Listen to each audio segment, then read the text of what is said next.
Our speaker this evening has over 20 years of industry experience, specializes in delivering complex analytical solutions to Fortune 100 companies. That's a mouthful, by the way. Please welcome Skyler's Head of Solutions Engineering, Nikita Ogievetsky.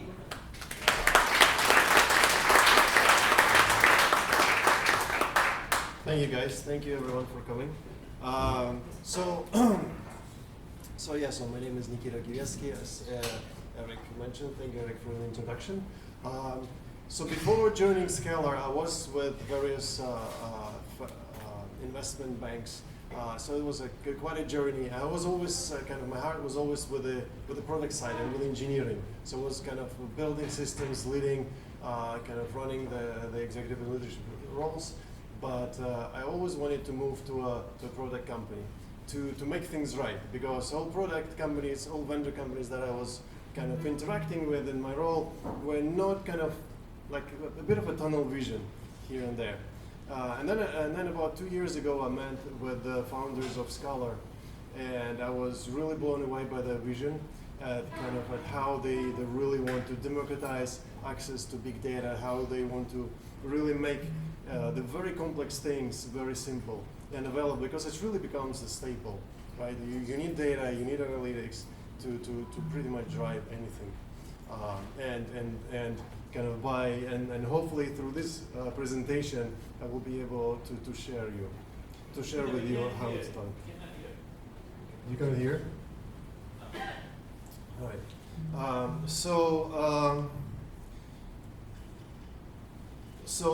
So I joined Skyler about 2 years ago, and I'm running the solutions engineering team here in New York. A few friends from our team are also here, Josh and Arif, and we'll be staying after the presentation to answer your technical questions. And also feel free during the presentation to ask any questions, and the good questions, hopefully they all will be good. So we have these beautiful glasses, as Eric already mentioned, that will be yours. Today I'll take you through why Xcalar is a great technology, why, what does it enable you, how does it empower you, does it make you more efficient and effective in what you do with less, right? I will also show you 2 demos of 2 different use cases. So with this, when I was putting this presentation together, I was thinking before joining the Morgan Stanley, Goldman, JP Morgan, etc. I was in consulting, and I was actually in those years when complexity is always growing, right? And so in around beginning of the century, people were saying there's a lot of crappy stuff and a lot of garbage laying around. And at that point, people invented the angle brackets. And they said, okay, so let's put just the angle brackets around all information, and it was called XML. And it will solve all our problems. And people started same architecture, same everything, just putting angle brackets around everything. And of course, it was not solving anything. But then there were consultants like myself who were really enjoying that, because we were called to fix all that. And then this things go on and off, right? So the latest trends were the data lakes. So at some point, everyone was digging building a data lakes. So at one investment company that I worked with, there was hundreds of data lakes, right? And they were all popping up. And even though you might not have enough data or something like that, data lakes will solve all your problems. But they didn't, right? They were they were freezing or whatever. So now everyone is moving to the cloud, right? So now it's a new kind of niche. Let's move to the cloud and it will solve all our problems. Right? But the complexity is growing, and we need some answers onto how you can survive in this ever-changing world. So imagine, and interestingly, which is the UI. So imagine, you come out of college, or you're in the business, and you're really good at SQL. SQL is, as we know from the trivia, is about 50 years old technology, and it's still around there, and it's still great. So you know SQL, you know some scripting, and you really love data analytics. So now what? So what's happening is you have some data already migrated to the lake, right? Maybe several lakes, not one lake, several lakes. It may be in HDFS and Parquet, it may be in Hive, it may be in some other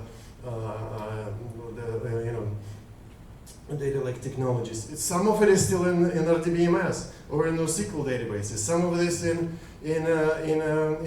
Excel files. Some of this in CSV files. Some of this in you still have some services like the RESTful services. Some of it is available through the RESTful services. Some of it is still kind of available through some HTML pages. Some of it is structured, semi-structured, or not structured, right? And some of it you already started to move to the cloud. Some of it is still on-prem. So you have all this mess.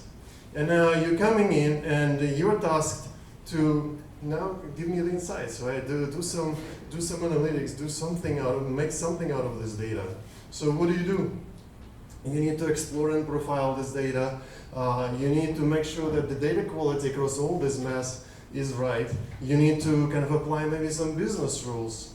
Or kind of implement some complex business logic transformations, or maybe do kind of run some ML algorithms. And in the end, after you're done and you're happy, now you have to operationalize so that it actually runs consistently at a given schedule or reacting to given events and things. So what is the answer here? The answer is on the way, someone said. So the answer here is Skyler. And that's what I'm presenting today. So Skyler is a 5.5 years old company, and so what Skyler's concept is, it's really an MVP engine with the separation of compute from storage. So your storage can be anywhere. It can be in Azure S3, Google Cloud, Kafka HDFS, Sun, NAS. It can be in any RDBMS. You name it. It could be in the files or even in non-structured like PDFs, bitmaps, etc. It could be XML, JSON. It can be on the cloud, such as Azure, AWS, Google Cloud, or it could be on-prem. And Xcalar engine really sits on the top of it. It has a lot of native connectors to a lot of these storage types, and where it doesn't, it also enables you to build connectors very easily to bring data from pretty much anywhere. Now, with that, so once you ingest the petabytes of data in Xcalar, if you have sufficiently large cluster, you now can run your transformations, and they all run in parallel. And moreover, on the top of this engine, you can build your own user-defined functions, and they will run in XPUs. And user-defined functions you can build in the language of your choice. Python is being the most popular, and they will run on ingest, on transform of any sort, or on export. So you can ingest from anywhere, you can apply any transformations you want, and you can export to any place, any other data source, or even kind of send an email or whatever you want. So Skyler actually offers the 10x improvement in developer productivity and time to value. So these numbers actually come from some of our customers. It provides, so that that's certified by some of the large investment banks. They provide 3 to 10x cost savings. They linearly scale out, and they can process petabytes of data in seconds if, with sufficient enough cluster. And basically, because we sit on the top of your storage, we kind of eliminate the need to copy data. And we also kind of enforce strong transactional consistency. Any questions so far? So, would you vaguely say that this is kind of commercialization layer? It's yes and no.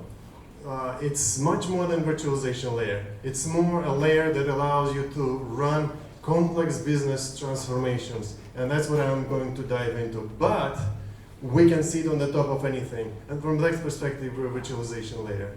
But this is just by the way, right? Our strongest point is that we can enable people build super complex transformations, data flows, and that will be the subject of kind of the further presentation and the demos. And your data for those transformations can come from pretty much any source. So the compute in this equation will be Xcalar. The Skyler will be the compute engine. Yep, exactly. So the title of the presentation is the 10 ways that you'll get addicted with SQL to SQL with Skyler. And the things that we'll cover today is the super intuitive ad hoc IDE for ad hoc SQL queries. Moreover, when you run this query, you have the button to switch to the interactive plan where it will show you where things may go wrong, where you may lose your data, where you may have some skew or some other things that you can address. You can run any SQL over any data from anywhere, as you mentioned. You can build super complex modular transformations with modular data flows. And it is so excitingly easy, and this will be the number 4 here, will be my main topic today. Number 5, you can extend SQL with user-defined functions or SQL functions. So you can write your user-defined functions with Python or other languages, or you can actually build them with the Xcalar constructs themselves. And so, of course, you can integrate your data with BI tools such as Qlik, Looker, etc. And you can use your favorite ML libraries in UDFs or access them from Jupyter. And number 8, you can operationalize and integrate with change data capture or schedulers. And you can easily access visual resource utilization and SKU management kind of from the administrative console. It is all, again, made very easy and convenient for you so that you become really, really effective doing that. And lastly, the data lineage across the entire SQL data pipeline allows you to see how things move from your sources, from all attributes in your sources, through all computes, including complex formulas and user-defined functions, group bys, unions, joins, and everything. So we'll touch base on that. With this, we'll dive into details of that. So first, this is the SQL mode interface where you can run your ad hoc queries, and you can see on the left there's the SQL query that you write, and it's type ahead and allows you kind of very easily to put together it and knows of all your tables and the attributes and the SQL functions and fully ANSI SQL compliant. On the right, you can see the catalog of your tables or the output of your data. On the right bottom, you can see kind of the historical queries that you run and whether they failed or not. And you can also jump into clicking on this view button. You can jump from your SQL query into the interactive plan. Right here, right? This is the query plan for this query. And from there on, you basically can turn that plan into its own data flow. And now you can see, I don't know if it's visible on the screen, but there are the skew and the row counts and other statistics available. And you can actually either modify it right from here or modify your SQL to make it run better. And you can see it also here on this kind of a zoom-in little icon. We see that these operators are really the filters, joins, and stuff like that. So basically, this complex SQL statement was translated into those basic relational operators. And so that's kind of the data virtualization, answering your question. This is one of the things I think that comes with Skyler. Doesn't matter whether your data is in any of the clouds or any of the lakes or in the forest where you don't know where the trees are, that it's dark or in the mountain rivers, right? We kind of gives you kind of the way to win. The way kind of to drive forward and deliver very efficiently on your kind of analytical tasks with big data. Now we're switching to the advanced mode. So advanced mode, basically you take your SQL statements, and now those SQL statements or any of the individual relational operators such as joins, etc., maps, filters, group bys, order bys, can become units of your data flows. So units of your data flows could be individual relational operators or relational operator, or the complete SQL statements. And as you move through your data flow, you can see what's happening where. It kind of gives you a complete transparency and control over things that you do. Right, and now, actually, so here you see you building this data flow, and on the top, you can preview your data tables as you're building them. So this is actually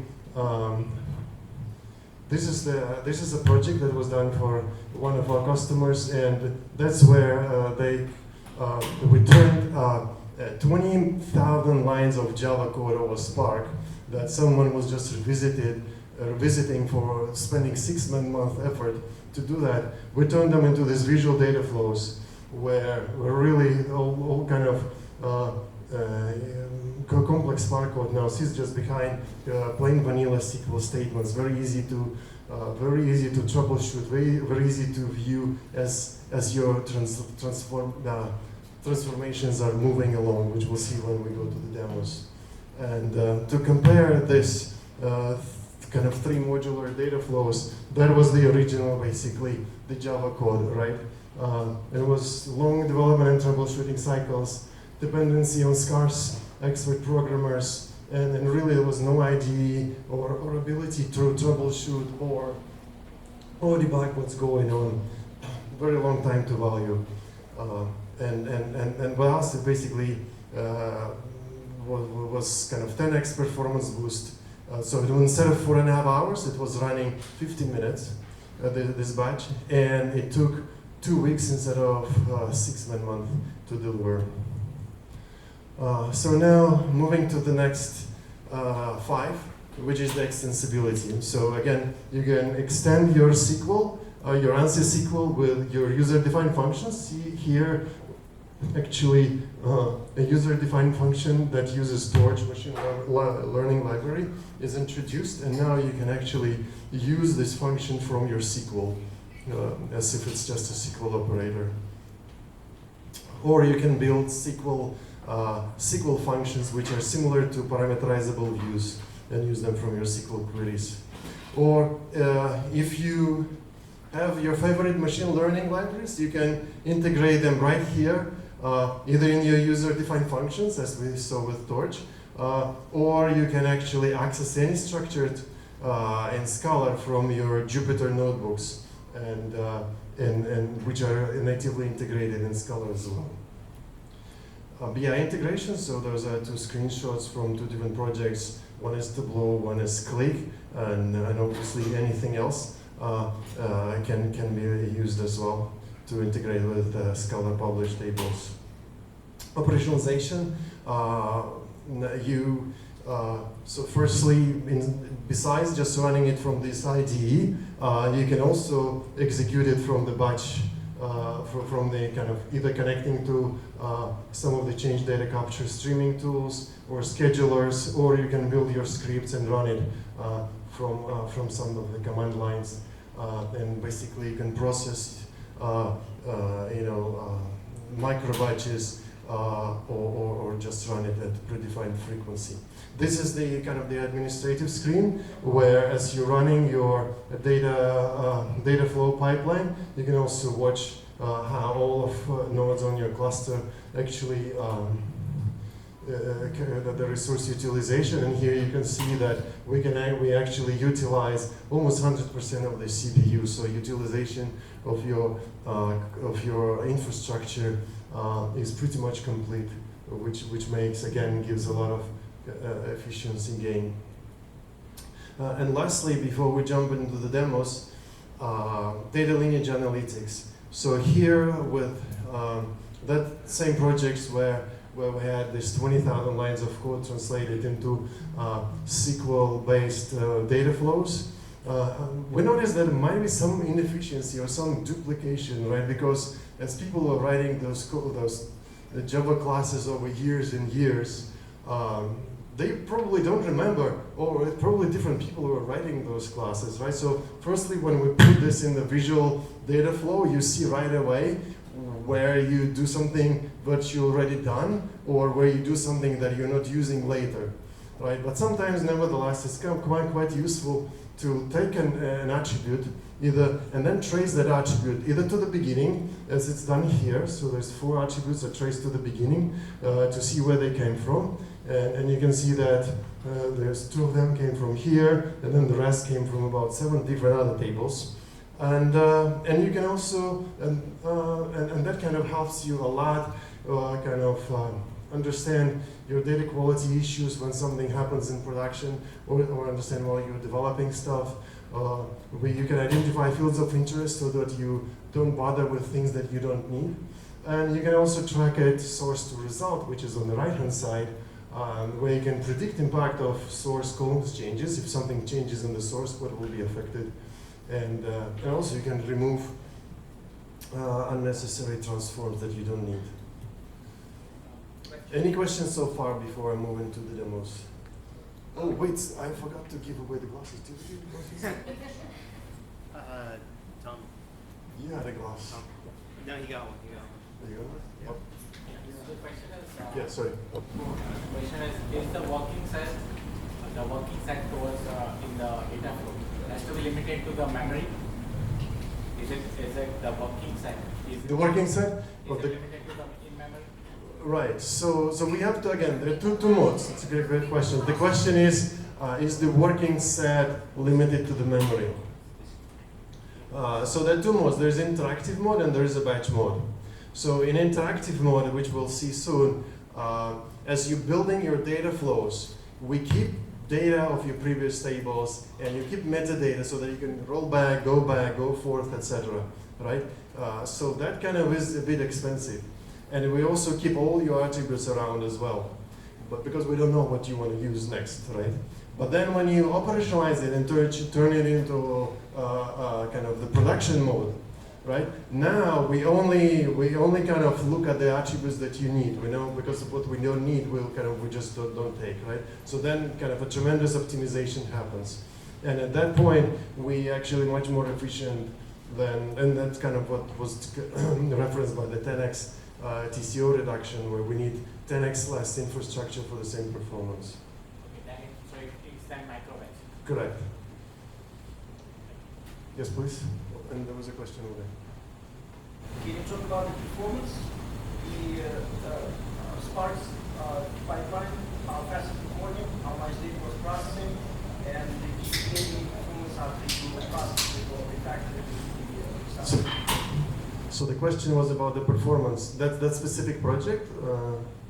So the performance like different. So now I'm not the kind of the greatest expert in Spark, right? But so what we learned from kind of running some benchmarks against Spark is that when there's multi-key joins, or when they're left out of joins, or a few other cases, Spark behaves either kind of a little bit unpredictably or not as great, or when you do some filters by non-indexed columns and stuff like that. So that's where actually, and it needs to be re-indexed all the time, right? Kind of repartitioned and things like that. So none of this is applicable to Xcalar. So that's where the kind of the 10x performance boost that we saw in some of our projects are coming from. And there is no MapReduce. So Skyler is not a MapReduce based technology. Skyler is a relational algebra based technology, just with scale to hundreds of nodes and thousands of users. And yeah. On the data lineage side, can you take some examples of the data quality issues?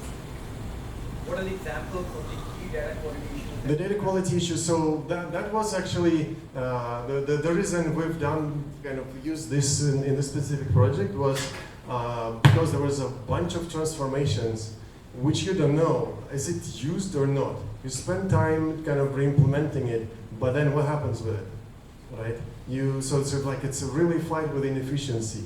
And then there were a bunch of transformations done several times, right? So it's kind of, actually when you look at the lineage, you can see the same thing happening again and again and again, and some stuff actually is dying out.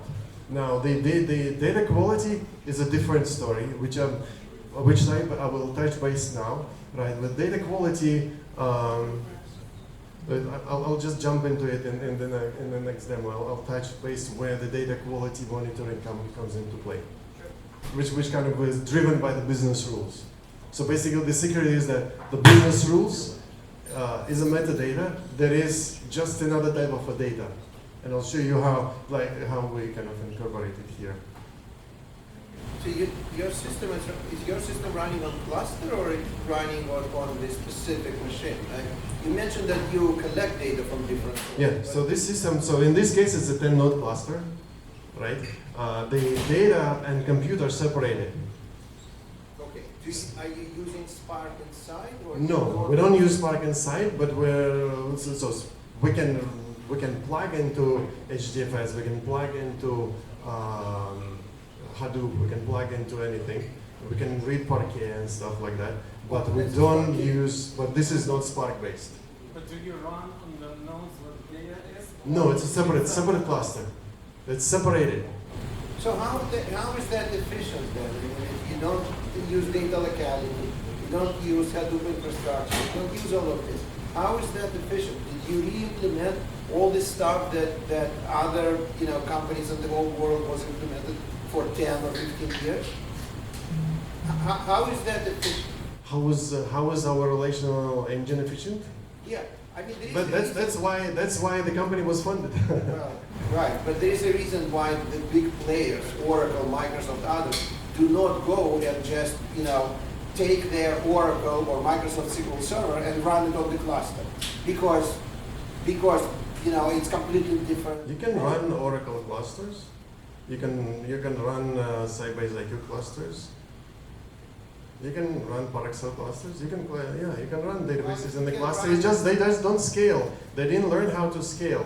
Okay, And so you're saying that Microsoft and Oracle did not learn how to scale, but you did? they don't scale to the hundreds of nodes, and we can. They scale to tens. What is missing in them? They have I'm tons not- of people, 50 years of experience, billions of dollars. Why didn't they scale, but you somehow figured it out? That's a great question. I think they should ask themselves. Hold on. So let's say you have 100 nodes of data, right? And you wrote some kind of business Yeah. logic or analysis you need to run it. How many nodes would you deploy your software? So I think so. There's the difference. So there's a number of CPUs, and each CPU is running in parallel. And again, if there's some architectural questions, we can. If you have still some questions, we can touch base. Yeah. In my question, I'm trying to understand how your software aligns with the data. Because you said they're separate. Okay, so they're separate. I thought that this software would be installed in the same nodes that the data is. Yeah. I mean, that's what Hadoop is all about. The Hadoop is MapReduce, right? And it is on the same nodes, and yet it's not on the same nodes, right? You still have to bring all the bits and pieces of your Parquet files together and assemble them together. You're still bringing stuff together, right? It's like, it's kind of cold running on the cluster, but still when things are distributed, you still need to bring them together, right? So, okay, so are you saying that you're going to have one large server running your engine? You're going to pull data from all over the place that you need? And then process it? Correct. Is that what it is? Yeah. So, But how is that cluster? so if I have, if I have, It doesn't make a sense. cluster of 100 nodes Yeah. and appropriate amount of data, assume that I need to process that much data, divided by 3. What kind of server would I need to run this to process? I mean, are we talking like Exadata type of thing? So we actually beat Exadata, and when some customers were actually considering us for kind of replace the Exadata clusters. So sorry. So the question is, how do you measure the number of nodes and the memory footprint that you need on those nodes? Well, just before even measuring it, so I have a Hadoop cluster, right? Okay. My data is on 100 nodes. Now I want to bring your software to write some data pipes, Yeah. some Spark stuff. What do I need to buy additional nodes? So if you have a 100-node Hadoop cluster, for example, right, and you run your Spark jobs on that cluster, now you want to bring Xcalar, you will probably need, depending on the power, on the complexity of your transformations, maybe you will need a 2-node cluster, maybe a 3-node cluster, right? Maybe 10-node cluster. I don't know. It's not proportional to the data. You can have your data as huge as you want, but the sizing of the cluster of Skyler. Hello? Hello? I think batteries potentially. Oh no, it's back. So the sizing of your Skyler nodes is proportional to the amount of to the complexity and amount of data that you need for your transformations. Well, Like, if to we the just- complexity of the We transformation. just made a general assumption that the amount of MIPS, compute units that your software needs is approximately the same that Spark needs, right? And if I have 100 nodes for No, but with this, all right, but we don't need all this data to be in Xcalar. For Xcalar, you only need when you need to run the compute. That's what you ingest. I mean, we can. I suggest that we can talk about it after that, right? But the complexity, like the Xcalar processing is proportional to the complexity, right? So you don't need, if you have 100 nodes. So for this example, for example, this customer has 1,000-node Hadoop cluster, right? Spark cluster. They only implement 3-node Xcalar cluster to run their computes, right? Okay. So they figured 3 nodes. The 3 nodes is enough to run the complex transforms that they run on a 10-node. But the data is on a going 10 to be on those nodes as well, right? The data is not going. The data doesn't sit on Scala clusters. Data continues to sit in whatever it needs to be sitting. So then the server that this is going to run on is not HDFS server. It's not HDFS server. It's its own. It's a Skyler software. Yes, please. Yeah, actually, Oracle used to have a product. It was called Apologic. And it was an in-memory data processing system. So if you have to insert massive amounts of data, then you need a real database system with lots of nodes. Whereas here the focus is on querying the data and transforming the data, not so much on inserting the data. Correct. That's the difference. That is why they need so many fewer nodes. But all of this, Absolutely. supposedly big data amounts still need to transfer over the network here and there, and that is the source of inefficiency. No, see- That's why Hadoop works as it works, because there isn't data locality. See, because- Once you take data locality out, Still, in this Spark, you is not still. efficient at all. And also, how do you access the data? I mean, data is all over the place. So let's go through that in the demos, right? So right, even in Spark, you still transfer data because the data sits on each of the nodes. It's where you run your processes not on every node, right? It's still centralized, so you need to ship data to one node. in Not order to- necessarily. If Spark executors running I think- on the same nodes where the data resides, then it's all happening locally. I think the fundamental Initially. I mean, people are. We are having this argument because we are looking at different aspects of the problem. Fundamentally, in an enterprise, you will have data like they showed in an earlier slide. Some of the data is on HDFS, some is in one Oracle database, some is in an Informatics data warehouse, some is in comma separated value file, some of it is in Excel. So when you have a situation like that, you need a system which will sit on top of all of these and extract the data and transform it. So your idea is if the data is in HDFS, I will keep it in HDFS. But HDFS will be one of the 300 data sources. I once worked on a project where we had to aggregate data across 7,000 data sources. I fundamentally disagree with that. The data should stay wherever it is.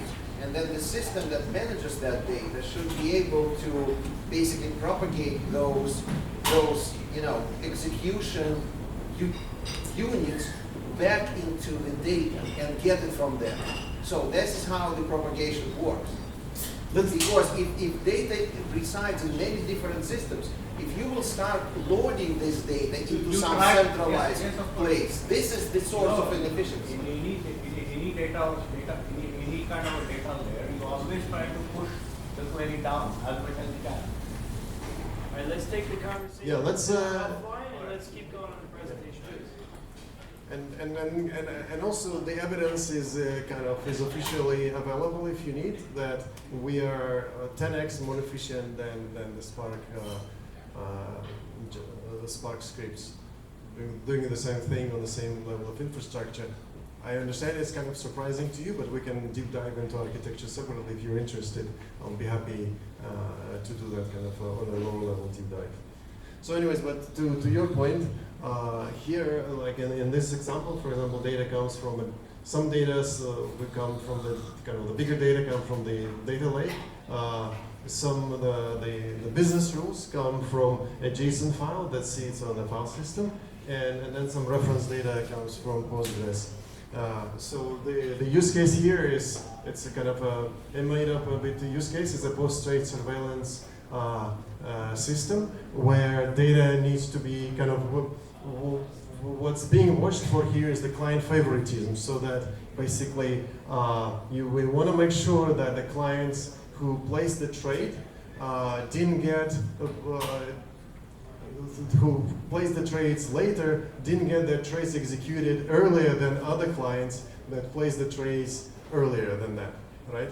So that's kind of the definition of the problem. So now all the kind of computes for these are coming from this kind of large tables of orders, inquiries, and trades. And an example, I think we have about 10 million records in each. And then what's being computed is a bunch of kind of pre-aggregated measures, such as based on direction of orders, national amount, and price. We also compute the total notion in the same direction, weighted averages in both direction, the basis point difference in price, and other attributes. And then these business rules are being read in the runtime again and applied as a user-defined function, and alerts are generated. So now the visualization here is the click sense, and we leverage the click sense ability to build the on-demand dashboards where basically you have one summary dashboard where you can navigate and see kind of the high-level alerts and stuff like that. And when you see something that is weird or strange or interesting, you can click through and it will build your real-time a new dashboard, which kind of just drills into those, right? So here we see that these are the sources, the way it is structured, that there's the data connections, and these data connections on the left. You see that they're the inquiries and orders and trades, and then the middle section is really kind of the reference data that comes now from Postgres relational database, and here comes the business rules in JSON. So now this is kind of a very simple pipeline, but in fact, in underlying these SQL statements, there's some complex logic.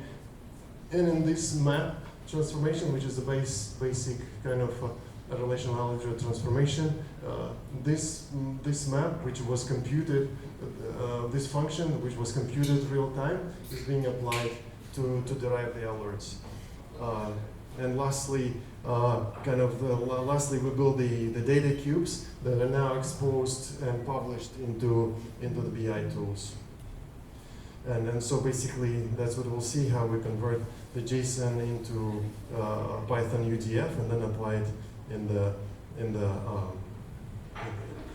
in the data path, data flow. Let me try to open it up. And while it's opening, let me go back.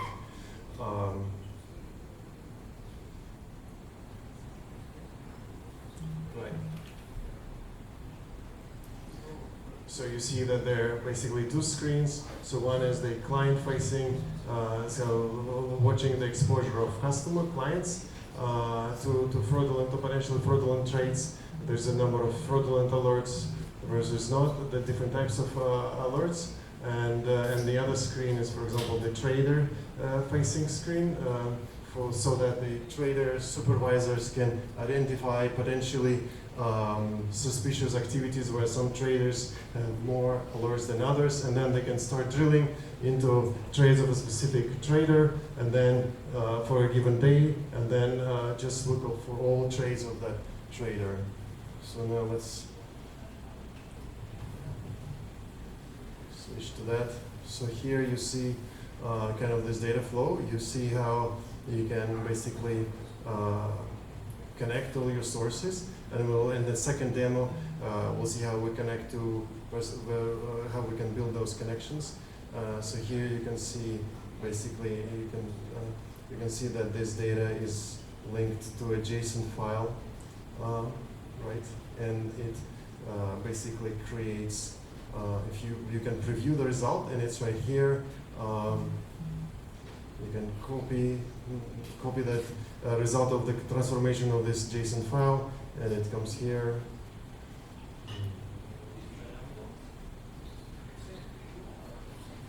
So what kind of code does it generate? So that for example, just generated this. So that was generated by the user-defined functions, right? So for example, a user-defined function generated a user-defined function that now I can apply in the map. And where it's applied. When you do just these general SQL connections, it's generated in some code, right? So the SQL, right, so my SQL statements are pretty basic. So this is a way of kind of, this is an example of a SQL statement, right? So you define your inputs, and then you basically build a SQL statement that joins or does whatever SQL that you want to do. And then at some point you can, so here, for example, maybe this is even simpler SQL, right? This is where you're computing kind of with the common table expressions, you're computing kind of all the measures that you need for your alert to run, and then here's where you are applying your alert. And this is just an example, right? This is not what you have to do. It's just an example of doing this. So here you're applying the alert, and you see this kind of the tilde sign here with alert, and this is the alert that was computed here. So what is this language that is generated at the end? I mean, the one that I showed you was Python. Is it Python? Yeah. So, but we support other languages as well. Python being the most predominantly used. So this language is SQL, right? And the user-defined functions, which we'll stop more on the second demo. The user-defined functions are all built in Python. But for the SQL, does it also support T-SQL or just ANSI SQL? ANSI SQL and what else? And T-SQL by SQL Server. Yeah, ANSI SQL, yes. And Transact SQL. Transactional SQL? T-SQL. PL SQL? SQL Server, it's Oracle SQL. PL for procedural language SQL? No, by He's SQL asking Server. Yeah, T-SQL, yes. T-SQL, yes. I mean, see, which is the SQL, right? It is the standard SQL. And we're also going to support the PL SQL. Right now, we can do PL SQL by kind of doing this kind of with integration with Jupyter, and PL SQL is actually coming by the end of the year. You have a question? Yeah, quick question. How does your database or server deal with like bottlenecking or like, you know what bottlenecking is when there's so much information coming in? How does it deal with that? when you have No, how does it deal with like bottlenecking? Like when there's bottlenecking. Yeah. Oh, so when you have too much happening. Yeah, we have too much information going through the server. So first we support paging, right? So if your data flow, so the cluster never crashes, right? So we support paging, so you can turn your cluster to always page when you need to, right? And then just make it happen. Yeah, I guess the last part that you always make a cluster what? So you're asking how do we handle? No, I mean like repeat the last thing you said. Sorry. The last thing you said. So if you think that your volumes can exponentially increase all of a sudden, right? But then you can turn on the paging, and then basically you will just start paging, but still the data flow will run. Okay. That sounds useful.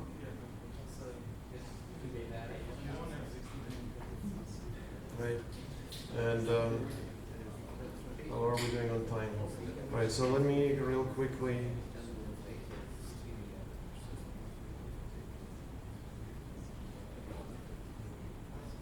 Oh, let me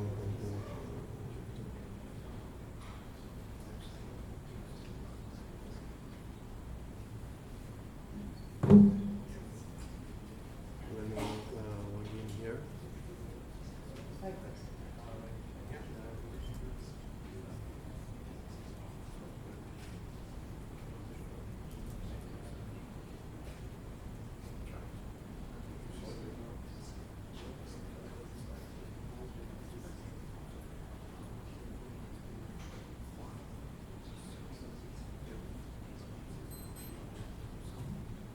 Right, so now I'll just real quickly show how the interactivity works.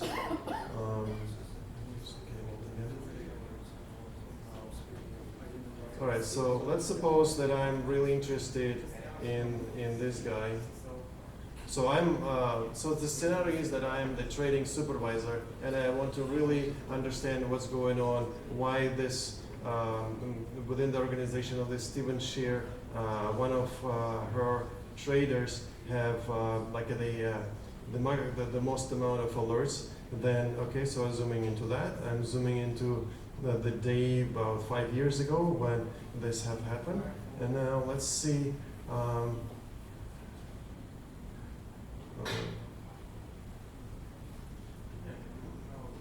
Now this is kind of the way Click works. I can basically generate an up on demand. So what's happening now, Click is going to Skyler, and it picks up the data. So instead of going through this, instead of loading tens of millions of records that are there in Skyler, you only bring in first about 1,000 plus records into the summary dashboard, and then this on-demand basically framework lets me pull just the records for this particular trader and that particular date. All right, so let me see. So it just pulled the 3,000 records in 4 seconds. So now I can basically launch this dashboard.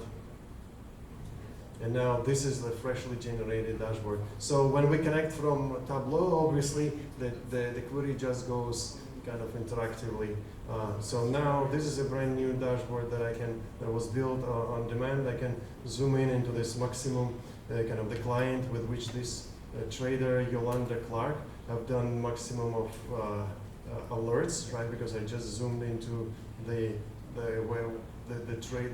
customer with which this trader kind of seems to be exhibiting favoritism towards this customer. So now let's go and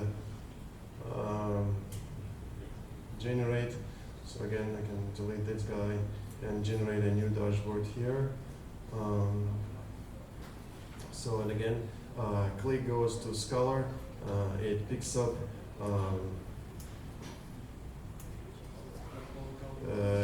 2,000 records again in 4 seconds, and now I can launch this new dashboard.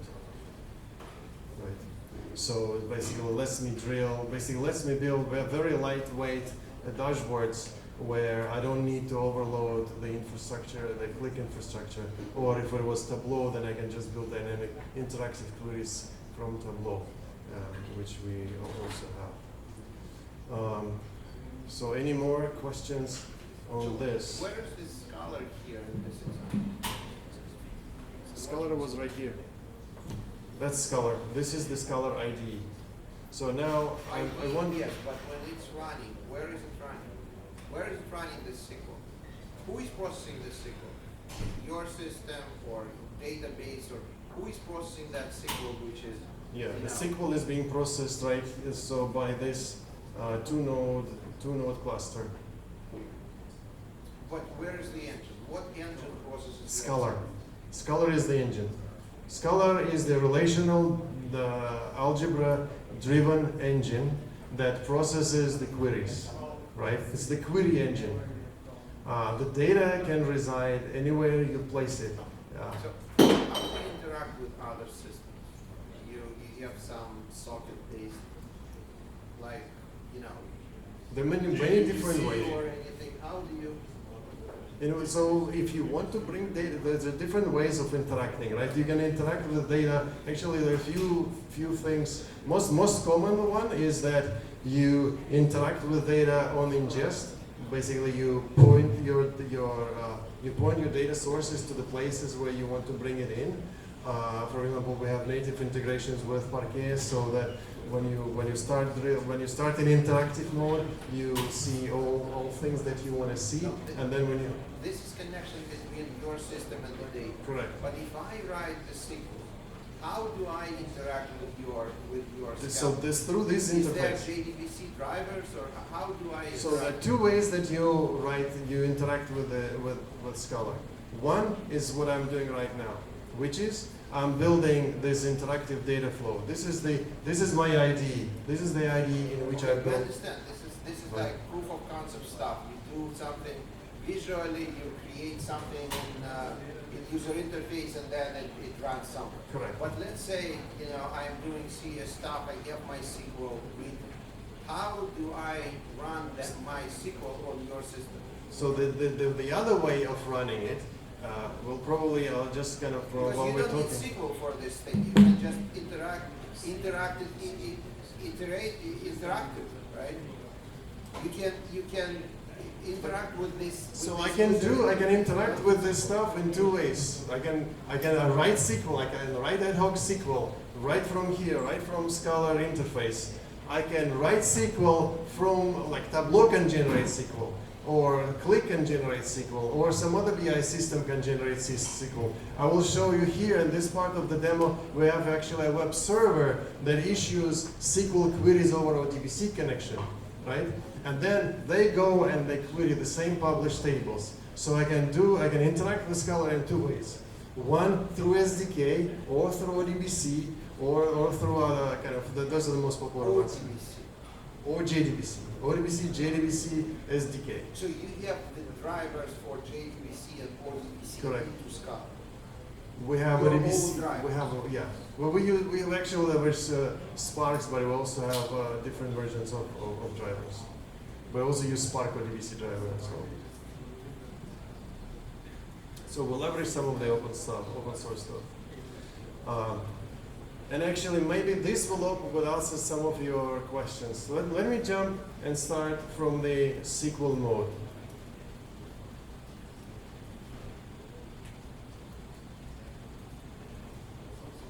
And this is kind of what I was going to do in the end, but this is basically a SQL. This is the SQL mode where I have two tables, right, in this cluster. This kind of a tiny cluster. I have two tables published here, and I can run SQL against these tables.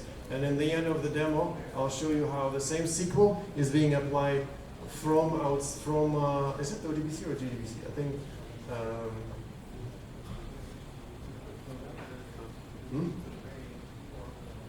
JDBC or ODBC, I said both, we support both, depending on This tool runs what?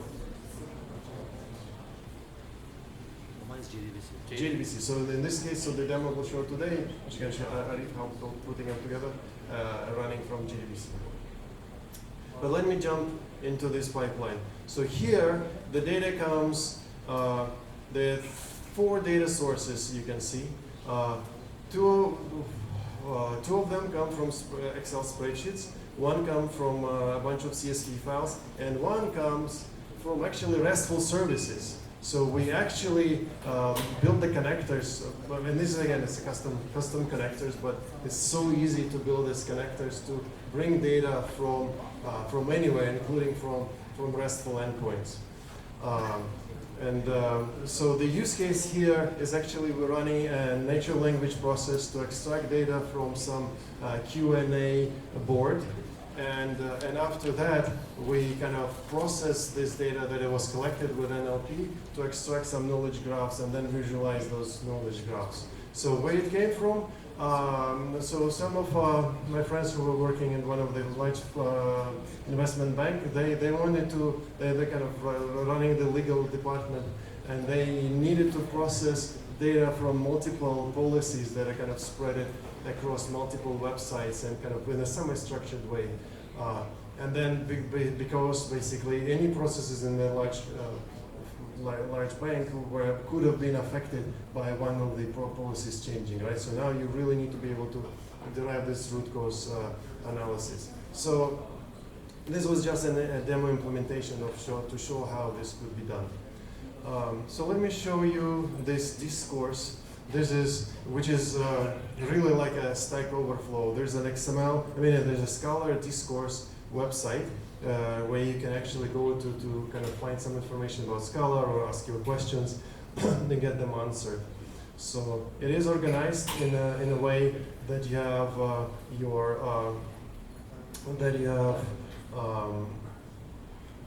categories, topics, and posts, and then this stuff being kind of answered and then more posts being added as a kind of in response to your questions.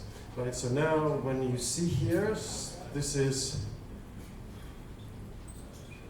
let's go here. So this is the start of the Skyler discourse. Those are categories that you can drill into, and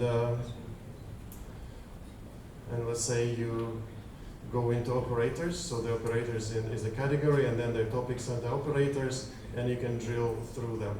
So let's take the same thing and now go in Xcalar and create a new data source. So now I have a few options. I want to select this discourse data source, and I'm placing this the root of this URL, and I click browse.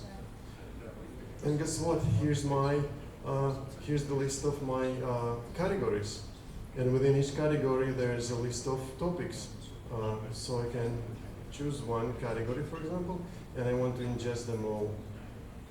So that's where I see kind of the result set. The out-of-the-box result set is not that telling, but I have a user-defined function, and a user-defined function is right here. And again, you can see that a bunch of different Python modules are being loaded. So this load posts user-defined function is what I use in order to ingest this JSON from discourse. Right, so it's about 20 lines of code. Now let's select that user-defined function here. It was called load discourse. It was called load posts. Refresh. And here we go. So from this one of these topics, there came 3 posts, so there are 3 rows. There is more topics in this selected category. So I can now say create data set, and the data set is getting created. Right? So now I can actually work with this as if it's just a SQL, as it's just a tabular form, and I can run SQLs against it. So going back to the data flow. So now here there's a basic SQL that brings it all together, right? And I'm running this SQL. First I'm pipelining this SQL as part of my pipeline, data flow pipeline, right? And as I'm piping it up, it gets executed. So for example, we can let me reset it,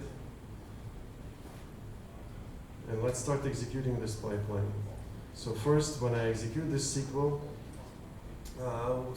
what's happening is I'm pulling data from those data sources. I'm kind of sending the this through the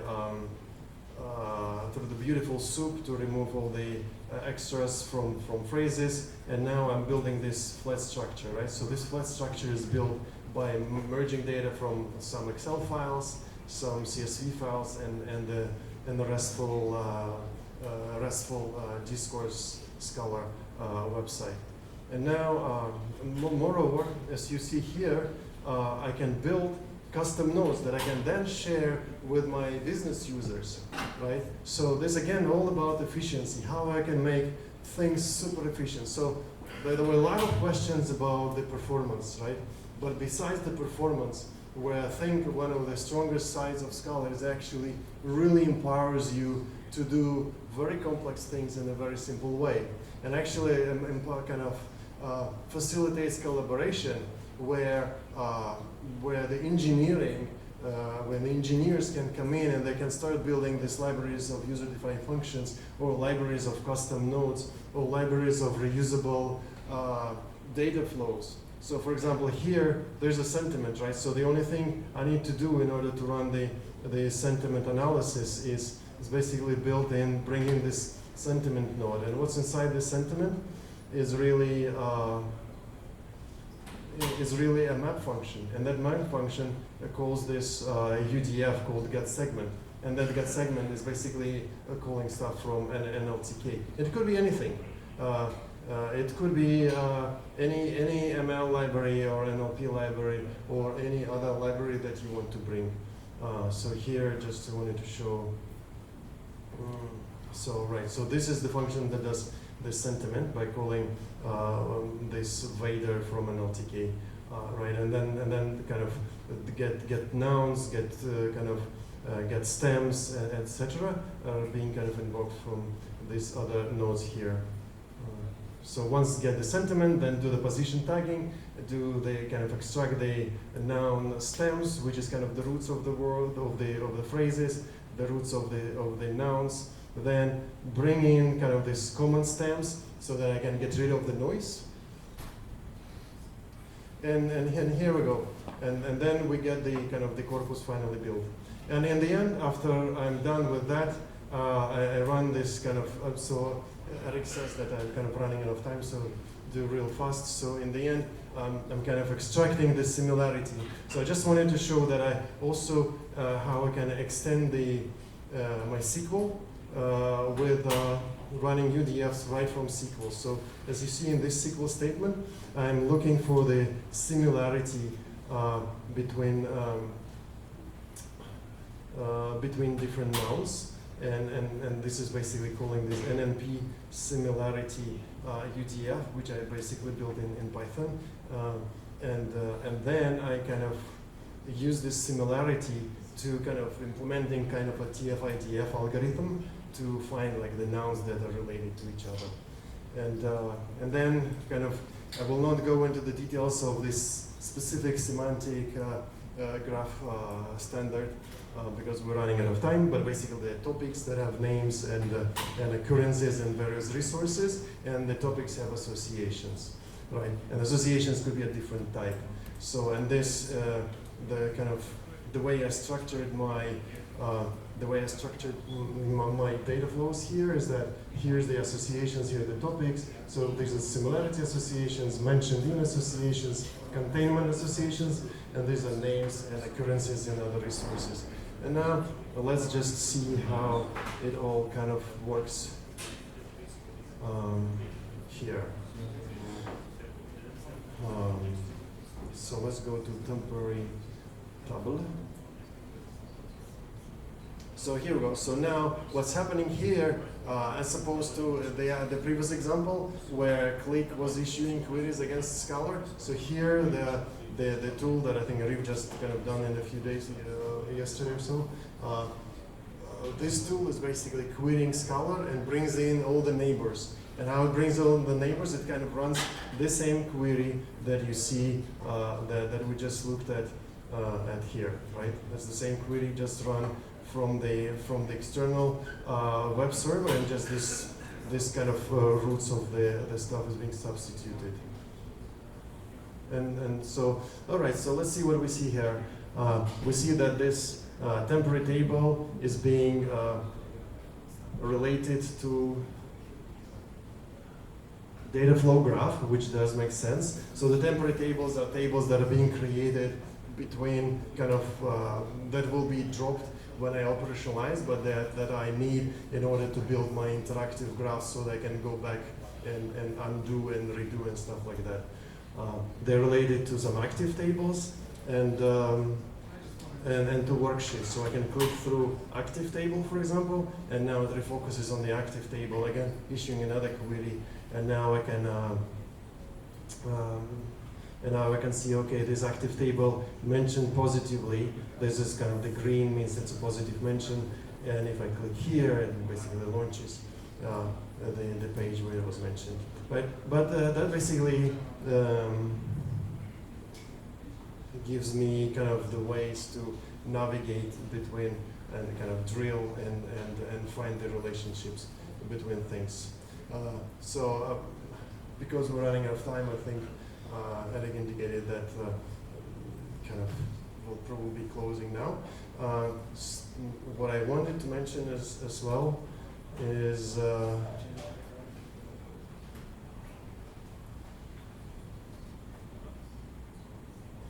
if you have any questions, please don't hesitate to reach out. If you're interested in more demos, please don't hesitate to reach out. We're also hiring, we're growing here in New York, and we're really looking for brilliant folks, especially those who have experience with Spark and other technologies, and Python and SQL. But especially if you guys have any questions, I'll be happy to answer, and Josh and Arif here will also be happy to answer them as well. I hope you kind of enjoyed the presentation.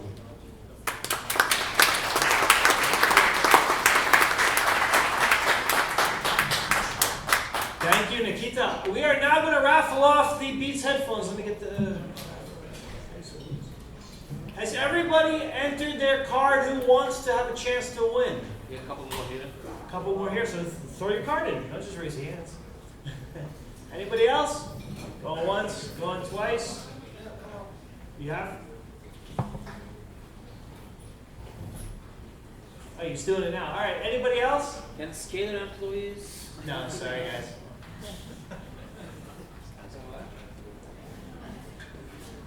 Alright, throw it in. Alright, let go. Alright, let's go. Can I ask you to mix it all up?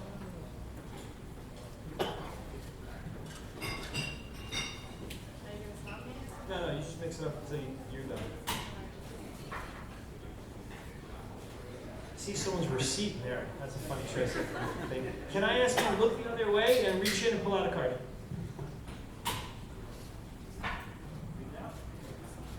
Christopher Beard. Christopher Beer? That's you. Congratulations. Okay, Nikita will be here for one-on-one questions. Feel free to come up right now and ask him. Thank you all for coming. Thank you, guys.